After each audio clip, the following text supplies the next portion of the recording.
Good morning, Grand Bears. Hello, my name is Isabella. Today is Monday, February 22nd, 2021. Welcome back from your winter break. We hope that you had a great time, but still followed COVID-19 regulations. Today is the first day of the third trimester, the last trimester of the year. Time flies. Anyways, let's try to make this trimester our best yet. After all, for some of you, this will be your last trimester at Graham.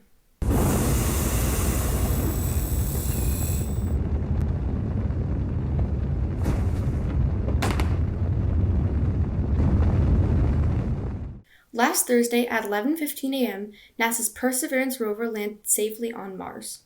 The rover will deploy a drone called Ingenuity, which will be used to scout areas of interest on the Martian surface and help plan the best driving routes for future rovers.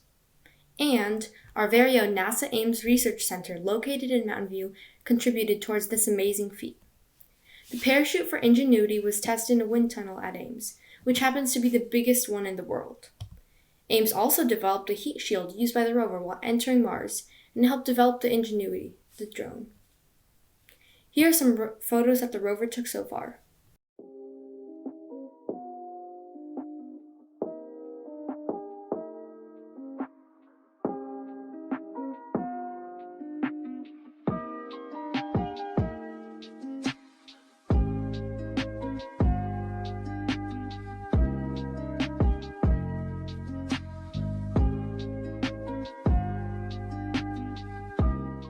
Pretty cool, right? Anyways, time has begun for your special Meme Monday segment. Here are your memes for the week.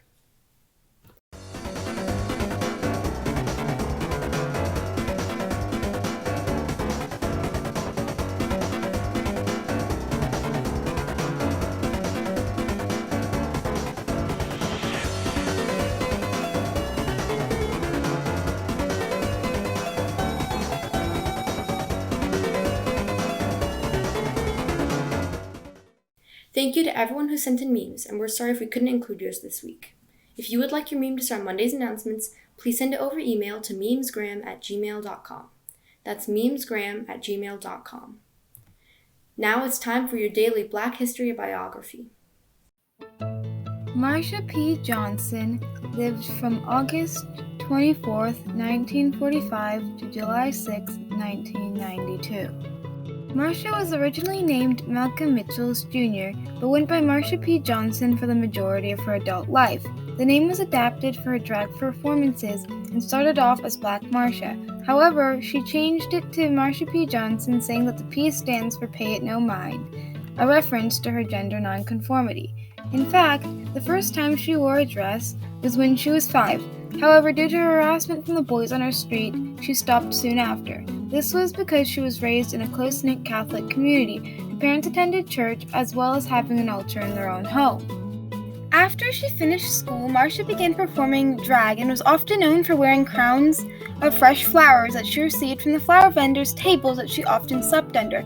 The flower crowns weren't the only unique way she performed drag. She was also known for dressing in more gender-neutral than feminine clothing. In her time as a drag queen, she performed with multiple drag groups and was photographed in multiple magazines. Although never saying that she identified as transgender, many believe that this was only because the word was not in wide use at the time. She was one of the first drag queens to perform in the Stonewall Inn, and when the Stonewall Uprising happened, she was there too and is mentioned by multiple people in books written after the fact. She denies starting the riots, but said that she arrived around 2 a.m. after the building had already been set on fire by police. Many people believe that she might have had a greater role, but was purposely left out because of her well-known mental issues and her gender nonconformity possibly being used to discredit the movement. Although we might never know how truly involved she was in the riots, we do know that the message and story she left behind was important and can resonate with what the world is going through today, with people once again taking to the streets for the Black Lives Matter protests to say that they exist and deserve to be treated as human. One of her quotes truly stood out to me. The quote was, "I might be crazy, but that doesn't make me wrong." Now it's time for your Bear Awards of the week. All right, good morning, Ground Bears. I hope everyone had a nice break. It is that time of the morning, time for Bear Awards. So first up for my class, I have nominated Athena. Thanks, Athena, for your consistent communication and always stopping by to say hi during my office hours. Your hard work is very much appreciated. Next is Rodney. Rodney has improved so much this past trimester, and I'm very proud. Keep up your momentum going into trimester 3. Next is Mr. Van Dam's students. He has nominated Ryan V. Ryan does a great job with staying on track with PE. He asks great questions and is an advocate for his work. Keep up the smooth dance moves, Ryan. Next up is Aria. Aria is always so positive in the comments about workouts and assignments. Her personality and character shine in the work she completes. Great job, Aria.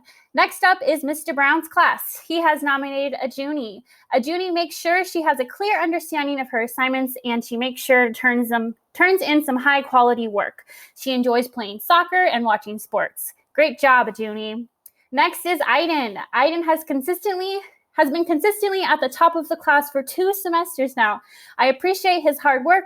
Outside of school, he enjoys drawing and gaming. Great job.